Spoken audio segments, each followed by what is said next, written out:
Welcome to Tech Tip Daily. Today we'll be giving you some tips and tricks on how to utilize features on ChatGPT that we're pretty sure you don't know about. So to begin, simply go to chatgpt.com or chat.openai.com and make sure you're at the correct URL. Go ahead and sign in and go through that process. And then once you're ready to begin, let's make sure that we are on the correct GPT. So one of the first features that a lot of people overlook with ChatGPT is its capabilities to actually surf the web for you. Now, obviously everyone realizes that it can look up different features on the internet. However, a lot of people don't realize that you can prompt it specifically to look for the most up-to-date information. So verify that you're on the correct GPT, like we said before. The best one for this would be GPT-4o. And then when you set up a prompt pretty much like this. So let's say, what is the most current... It's very important to say what is the most current if you're looking for something specific. Natural disasters that have taken place in USA. So let's just be very specific. And it's going to actually search the web for us, as you see here, but now it's looking for the most up-to-date, and it'll give you an exact time frame. So as you can see, the Texas floods, which everyone knew about, but it should be giving us the ones that actually happened recently. Okay, this one, exactly. So the severe thunderstorms that dumped 4 to 7 inches of rain across New Jersey, New York, Pennsylvania. This is what I was looking for, and it basically gives us the most up-to-date information because we prompted it for the most current. Now we can say, what about in the last 2 days. So that way we can be extremely specific, and it's going to look specifically in the time frame that we're setting, so July 13th to 15th, and then we'll get exactly the information that we're searching for by prompting it to look for the most up-to-date information. Now, a lot of people overlook that. They think that you can just type in anything and ChatGPT will do it, which is true, but if you want to get the most accurate and up-to-date information, just tell it to do so, and it'll do it. Now, yet another feature a lot of people overlook when utilizing ChatGPT is its translation capabilities.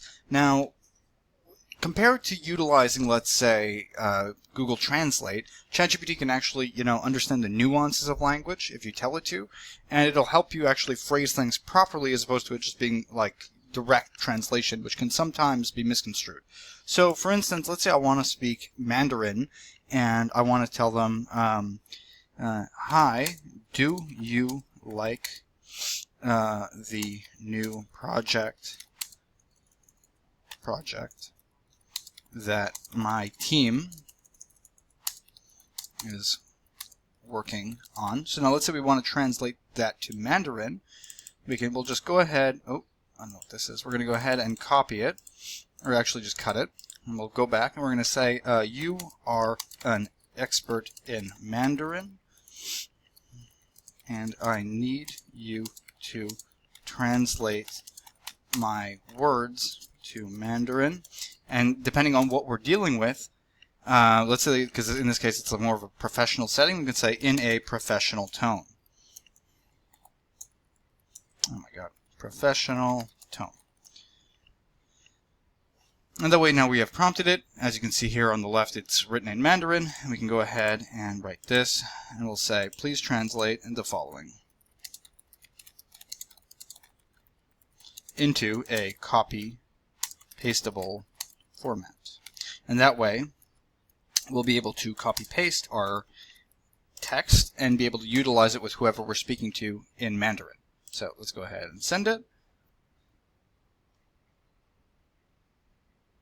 And there you have it. This is exactly what it would be, and it actually takes the nuances of language to make sure that it's written nicely. Please include a professional and friendly tone to the following, let's say. And you can always just prompt it like this afterwards, that it basically relearns what we're going for as we're having a conversation. So for instance, here we said professional, now we want to be professional and friendly. We'll go ahead and say this, and I guess it just immediately translated. I'll say no, take note of what I said, don't translate.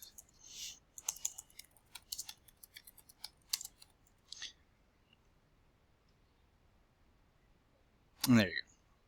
And then it basically gives us what we were asking for in a more like both professional and friendly tone, and it takes note of it. So it's that simple. You basically go ahead and just prompt it, as we said earlier, that it's an expert.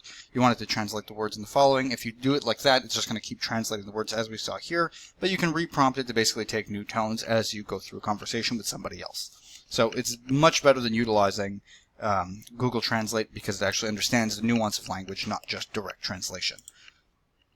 And finally, the last tip or trick that we're going to be dealing with today is for image generation. Now, obviously, there's videos on the internet where it basically gives you advice on how you can prompt ChatGPT to create a nice image. But, why would you do that if you can go ahead and literally ask ChatGPT itself to create a prompt for you to then utilize on Sora? You understand? So what we can do is go ahead and say, hi, I would like a image of well, let's say not an image. Let's say I would like a prompt to generate, let's say, a cool cyber scene for my YouTube video. I need visuals from Sora. Please give me a prompt that is descriptive and aligns with Sora language. So this way, it'll basically be taking note of what we want in general, and we can refine it once it does it, but it'll give us language that Sora completely understands better than what we would understand to tell Sora. So let's go ahead and do this. And it goes, here's a Sora-friendly prompt for a cyberpunk scene, and then it gives us this nice detailed prompt as opposed to something that we would create on our own that would be probably much less detailed. So a futuristic cyberpunk city at night, drenched in neon lights, and rain-slick sheets growing in. Now let's say, please rewrite, we could say. Let's say we wanted billboards of something specific. So please rewrite and include red neon billboards, let's say. And then it'll rewrite it for us. Now, there's always the chance that Sora doesn't understand, because, with AI that does happen a lot where they'll miss a piece. But we can copy that and we'll go directly to Sora and give it a try. Now once on Sora, you're going to want to go ahead and edit it. So we're going to be doing, we don't want an image, we want a video in this case. We can go ahead and paste our prompt in the language of choice, and let's say we're doing it for TikTok. We'll go 916 and we'll go 720p. It doesn't matter if it's slower. We're trying to generate the highest quality one possible in our subscription plan with 2 variations, and that way we can have choices. So let's go ahead and prompt it to do so and see what it gives us. Now, obviously, it takes a few minutes sometimes, typically between 2 to 5, depending on how big and how detailed the prompt is. Sometimes it's as fast as 1 minute, but we'll give it a few minutes to see, and I'll come right back to it. And there we have it. As you can see, it generated 2 images of what we asked for, and it's pretty accurate. It gave us the cyberpunk scene, cyber city scene, gave us the red neon that we asked for. We could have been a bit more detailed with what specifically we wanted regarding the neon, but this is essentially what we had written in our prompt. As we can see here, it was a futuristic cyberpunk city at night with rain, whatever, and vibrant neon lights, massive red neon billboards. See, this is where it's been a little bit off. We could have been a bit more specific, but it gave us essentially what we were looking for, and that was all done by just utilizing ChatGPT to create our prompts as opposed to us coming up with it alone. So like I said, in the case that here we wanted to switch it around, we could do like we did here, where we say, please rewrite and include red neon billboards, and you can adjust it as you feel fit, as you see fit.